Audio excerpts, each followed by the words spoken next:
To our next topic. Due to the peculiar and unpredictable nature of our brand of politics, the National Peace Accord was instituted as a form of safeguard for the sanctity of elections in Nigeria. Though not backed by the law, it is a document signed by political parties and candidates before elections with the pledge not to incite violence. The exercise has been conducted in Edo State ahead of Saturday's governorship elections, with the People's Democratic Party (PDP) opting out. In reaction to the conversation surrounding that saga, the presidency has denied claims made by the Catholic Bishop Sokoto Diocese, Reverend Father Matthew Kuka, that President Bola Tinubu did not sign the peace accord during the 2023 presidential election. The special advisor to the president on media and strategy, Bayo Onanuga, said the first accord was signed by Vice President Kashim Shettima on behalf of President Tinubu on the 29th of September 2022, while the second one was signed on the 23rd of February 2023 by the president himself. Meanwhile, the Inspector General of Police, Kayode Egbetokun, has drafted 35,000 officers and men to provide security for the Edo governorship elections on Saturday. All right, Kayode, it was in full public view that we saw the president then as a candidate of the All Progressives Congress, APC, and other candidates. They marched forward and they put pen to paper and they signed the peace accord.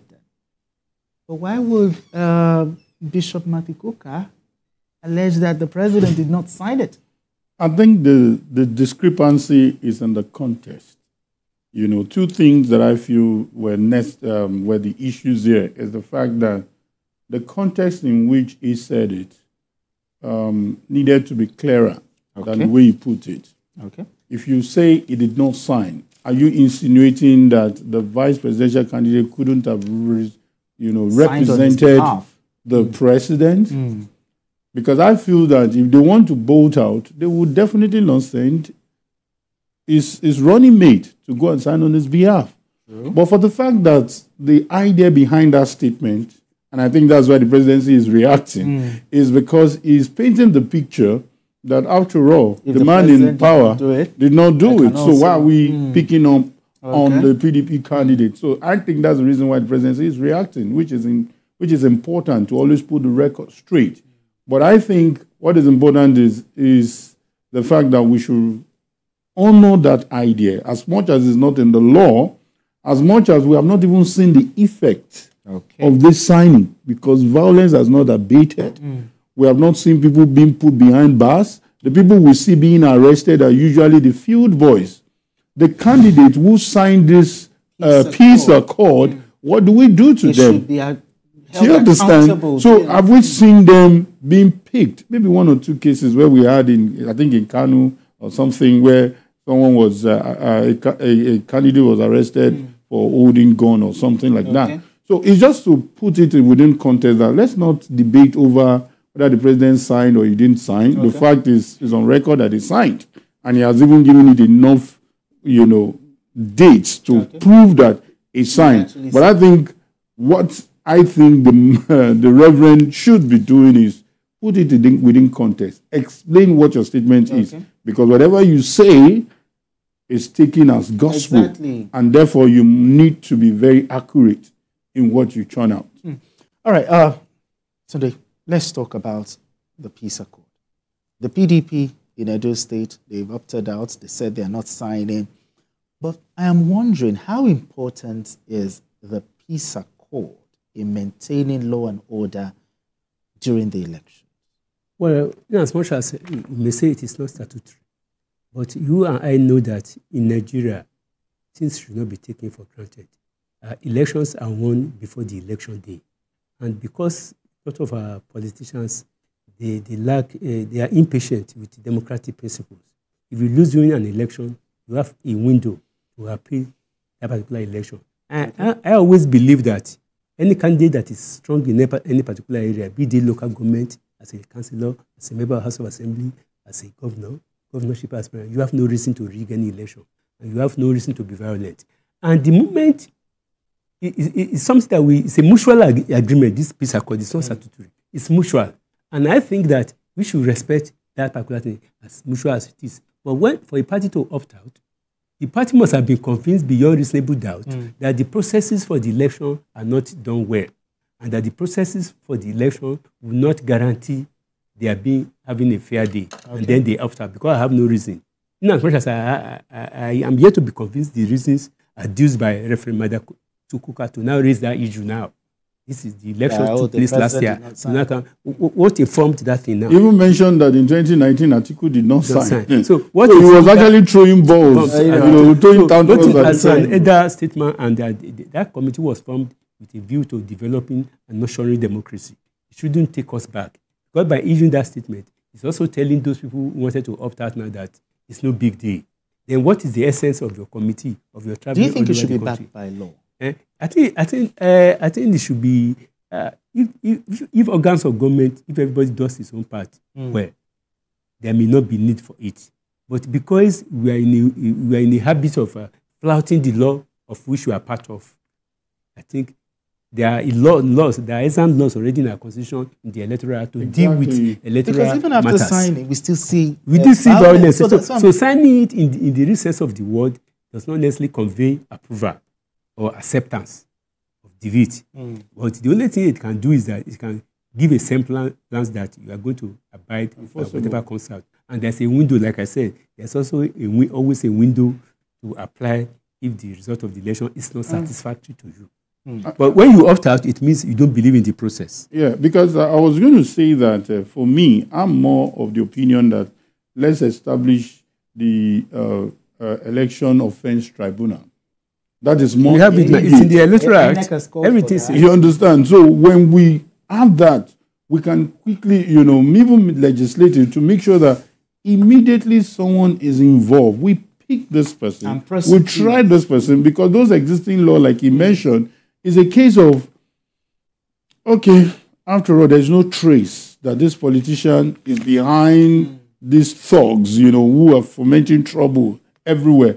But when people see that laws are being implemented, people are put behind bars, when the next election is coming, somebody is likely to learn his lesson. But if you look at it, after all, peace accord, and you still have your touts, your thugs, stationed to perpetrate, violence. Like you said, I'm yet to see reasons why that was not signed into law, because it's not going to take much of their time. Supposing they wanted to even go and campaign and they don't have time. But this committee went to the governor and even indicated that they are not even going to do it. And it's also saying another wrong signal that I'm not too comfortable with. And it's to say that, is it the governor that will be on the ballot or the candidate? Because the governor said, my candidate is not going to do it. So are we saying that you can't allow your candidate to take a decision by itself?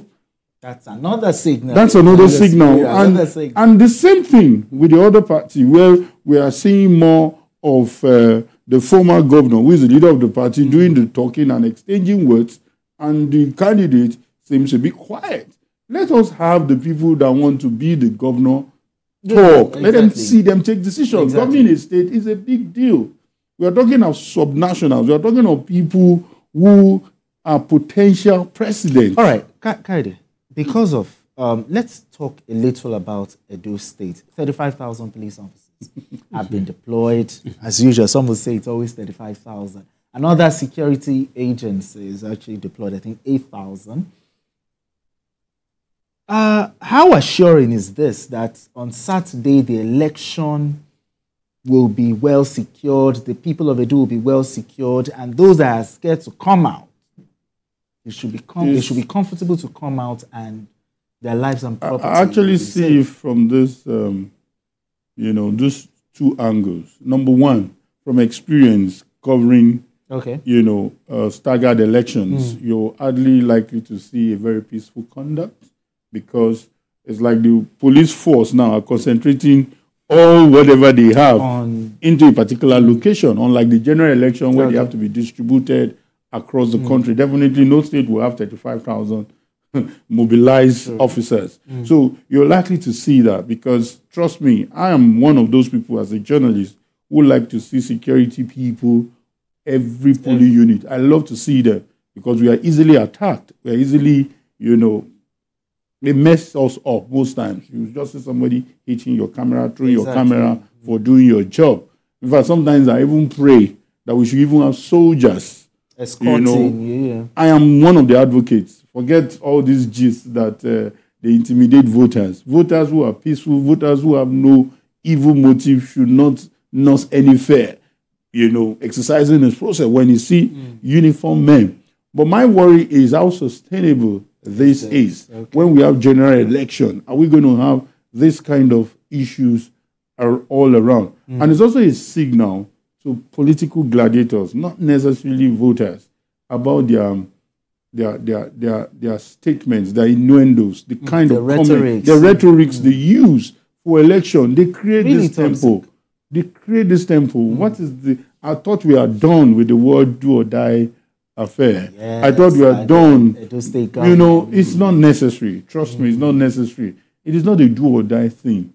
It's either you win or you lose. Sometimes I wonder, the former president of Obasanjo, do or die. But we also had a former president, Goodluck Jonathan, who said that the blood of any man is not worth my, until today, it's still a reference point. Why are the politicians not even going towards what former President Goodluck Jonathan said? A good number of them are birds of a feather. I say this without any reservation. I've seen a situation, let me mention name. For example, I covered a Edo election in 2024, 2016. Okay. Yeah, when Oshomole was going to go back. Okay, for his second term. For his second term. No, that should be 2012. Sorry, 2012 because Obaseki is going to leave by 2024. Now I recall that while Oshomole was voting, he was already in power. Okay. But because of his experience, when he was coming in the first time, where it was rigged, at least by law, it was obvious that it was rigged by the other party. That's Osubo. He had to make a statement that the report is getting is that they're about to rig him out. And we are not going to, using his word now, we are not going to go to any court. We will meet in heaven. He released that strong statement and everywhere began to boil. But the good news is, by the time result came out, he won in all the 18 local governments. Somebody who said, it's because of his stretch. This was when the president, was signing it. Exactly. Just to prove that. Exactly. So in my submission is, it is because he is popular. It's because he has performed. And that's why he won in all the 18 local governments. And it's not because of threat. It's not because of do or die thing. If you're popular, you're popular. Your threat is going nowhere. All right. Sunday, September 21. The battle for the soul of Edo State will be determined. The people of Edo State will be going to the polls. What kind of situations are we likely to see on Saturday? Well, if you know the kind of political scenario we have had in the last 3 months, it is just unfortunate that this year is the 25th year after the return to civil rule. True. We are yet to outgrow tendency not to go by the processes of things. We are yet to make politics very interesting thing. That thing has been planted in the mind of everyone. I believe that if a governor, a member of House of Rep, a councillor or chairman has performed very well, there's no need for you to fear. There's no need for you to be desperate. There's no need for you to use your stress. Okay. If you have prepared very well to the people, you have done perfectly well. And you have the love of the people. If you are defeated at the people, you will have it at the back of your mind that you have given your best. But when people put their own personal motives, when they are in office, they never at any point in time think that one day they are going to leave that office. That one day they are going to be held responsible or going to be asked to explain what they have done at a particular point in time. Example is, we have some governors who are running all over the place because of EFCC. So if you have done very well, there's no need for you to be unnecessarily desperate. Desperacy, because one day you have a former behind your name.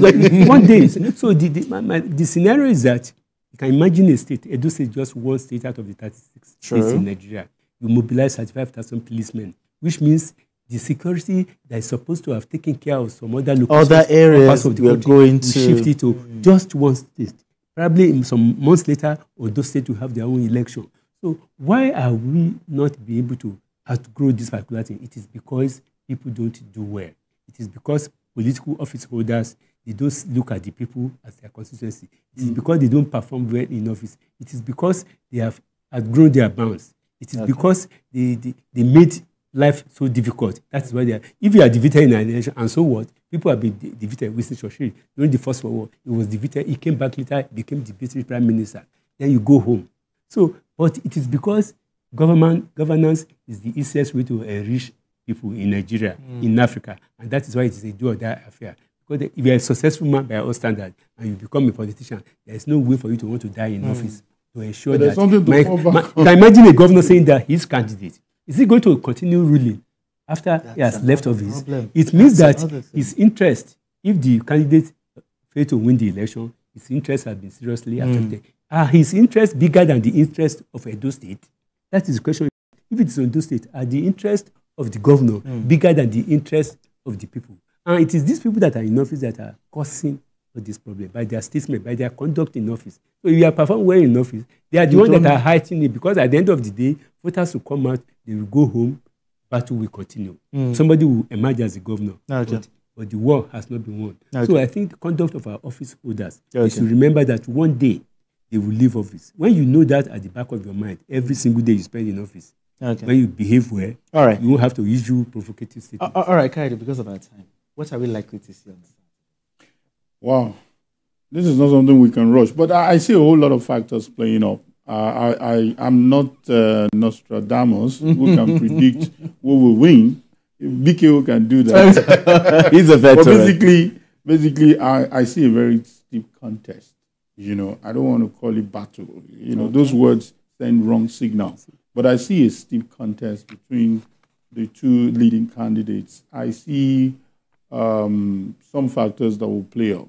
The fact that what played up in the presidential elections, some people are saying, after all, it was Labour Party that had the highest vote. Then some people remember that when it comes to senatorial election, APC had two candidates. You can consider those factors, but trust me, all politics is local. And people will also say, oh, the present governor has issues with the Oba of Benin. No, people will also want to see what the new guy has to offer. And for the man who is doing all the grassroots, and because if you look at the social media, you will almost say that, oh, APC is going to lose the election. You understand? But time and time has proven. I remember, sorry to quote this particular late Akeredolu, when he was being accused of not attending debate, why are you not here? And he said, if I attend the debate, I'm going to Ilaje to go and campaign to people who don't have lights, who will not be able to watch what I'm going to do to them. So he considers that grassroots is the way to go. I need to see people face to face. That is not just, I'm not an advocate of people shunning debate, but it's just to say that so many factors will play up. Those who are saying because he's not attending debate, he's not facing the media, therefore he's going to lose the election. You may be wrong. So many factors will play up. How did this man become a senator? How did the people vote for him? Have they lost trust in him? So these are issues you will look at. Then for the educator who believe that, oh, it is about Aswe, do they know him closely? What has been his antecedents? These are all the factors that will play up. Like I said, I am not predicting. But trust me, it can go either way. It can go either way. Okay. Oh, brother, the court.